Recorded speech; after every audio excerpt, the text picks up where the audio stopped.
Episode 1. Yes, that's the one. That's exactly what I want. And exclaimed, almost giddy with excitement, as she reached forward and ran her hand over the beautiful material. The white fabric seemed to shimmer in the light, and the effect was almost spellbinding. Fantastic. Would you like to try it on now? It's a match for your measurements, but it may need a little alteration. The sales assistant began before and interrupted her excitedly. No, it's fine. I'll take it home and have the seamstress take a look if there are any alterations needed. She's coming tonight to make some alterations on some evening wear that I bought for the honeymoon, so it won't be an issue. And grinned. With a nod of her head, the assistant packaged everything up and handed her the dress to take home.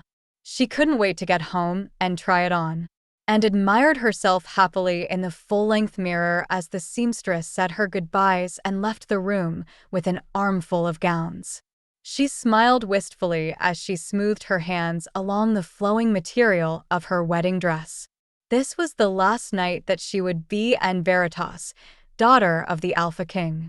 Tomorrow she would be Anne Linares, wife and maid of Brad Linares, the future Alpha King.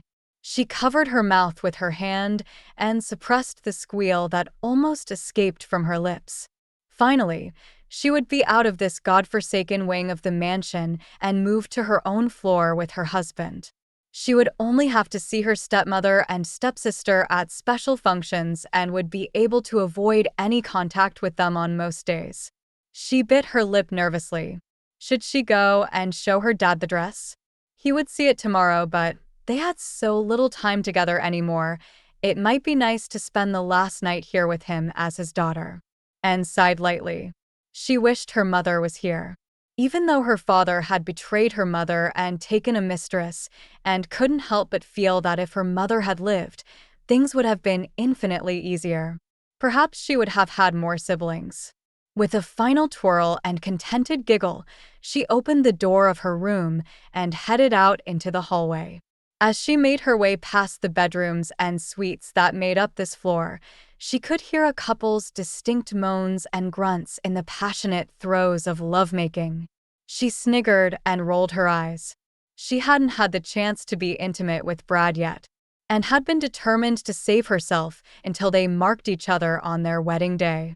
After they had said their vows and celebrated with the pack, the family would then retire to the inner temple of the moon where the elders waited.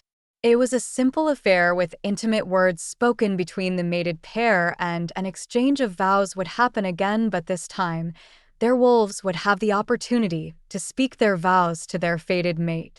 It was a ritual that encouraged acts of service for each other, and once the ceremony was complete, they would return to their room and enjoy each other as a mated pair. And blushed furiously at the thought and stifled a giggle. To where Brad's mark would bring her nothing but pride, he was loyal to a fault. Fuck, Ada. The banging of the headboard against the wall intensified as Anne froze. No, it couldn't be. Her head turned towards the door that she had been just about to pass and saw that it was slightly ajar. She swallowed nervously as her heart raced wildly. She was wrong. She had to be. Brad, oh. Fuck, deeper, harder. Ada's shrill voice begged between breathy moans. Anne's legs seemed to have a mind of their own as she positioned herself next to the crack in the door. She pushed it open slightly as she tried to peer into the dim light of the room beyond, but it wasn't quite enough. She took a deep breath and nudged the door a little more. Her chest felt like it would explode as she held her breath, whilst the crack widened. When it revealed her sister lying underneath Anne's husband-to-be, her hands flew to her mouth to stifle the gasp of horror as her heart shattered instantly. As Brad roared his release inside her sister, Ada turned her head towards the door with a smirk. An icy chill descended over, and as if a bucket of ice water had been thrown over her, and she stood and stared, her eyes wide and mouth slightly open in disbelief.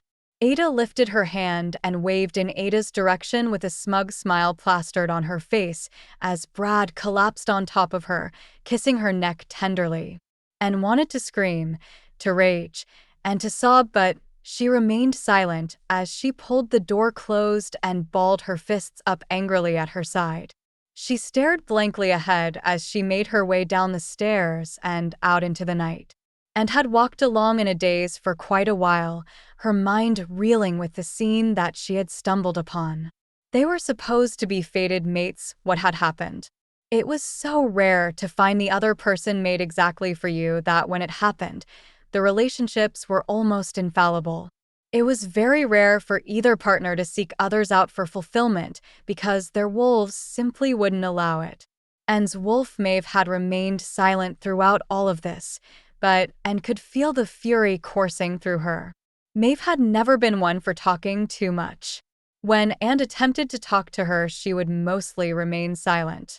She communicated her feelings on subjects clearly enough at the time, and words were rarely necessary for Maeve's opinion.